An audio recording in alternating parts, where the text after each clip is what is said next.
We read in the scripture when Jesus, right after taking baptism, when he prayed, heaven torn open and the Holy Spirit came upon him like in the form of a dove. ప్రభా మేము వాక్యంలో చదువుతున్నాం ప్రభా యేసు క్రీస్తు ప్రభు బాప్తిస్మ తీసుకున్న వెంటనే ప్రభా పరలోకము తెరవబడి పరిశుద్ధాత్ముడు పావురం వలె యేసు క్రీస్తు పైకి దిగి రావడం మేము చదువుతున్నాం. Right now, let the Holy Spirit come and fill you.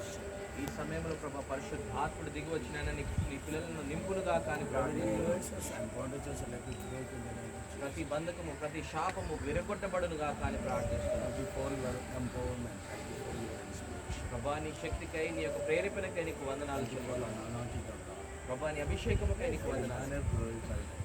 ప్రభు ప్రతి వారు కూడా ప్రభా నేను మయపరచునుగా In Jesus' name. యేసు నామములో ప్రార్థిస్తున్నాం. ఆమేన్. Seven simple things.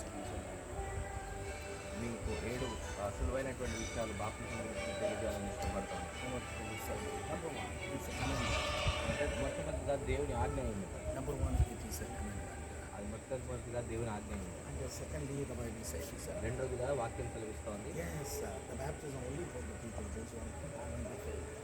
బాప్తిజము ఎవరైతే క్రీస్తు మీద విశ్వాసం వస్తారో వారికి మాత్రమే బాప్తిజం. It's a commandment. అది ఆజ్ఞ ఉన్నది. But for the people those who are having faith. రెండవదిగా ఏ ప్రజలకైతే విశ్వాసం ఉంటుందో ఆ ప్రజలకే బాప్తిజం. What kind of faith? ఎలాంటి విశ్వాసం? Yes, Jesus came for me. He died. He has risen. He has buried. He has risen from the dead. యేసుక్రీస్తు ప్రభు ఈ లోకానికి నా కొరకు వచ్చాడు, నా కొరకు చనిపోయాడు, పాతి పెట్టబడ్డాడు, తిరిగి లేచాడు. Yes, and he has ascended to heaven and interceding for me. తిరిగి పరలోకం వెళ్ళాడు, నా కొరకు తండ్రి కుడిపార్శ్వన విజ్ఞాపన చేస్తా ఉన్నాడు. He's going to come back again. తిరిగి నా కొరకు రాబోతున్నాడు అన్న దాని మీద విశ్వాసం. So that is a faith. అది విశ్వాసం. Amen. Amen. Thirdly, మూడోదిగా yes, the baptism means join with the Christ. బాప్తిజం అనగా క్రీస్తుతో కూడా ఏకమవ్వడం. Not join with the Pentecost. పెంతెకోస్తుతో ఏకమవ్వడం కాదు.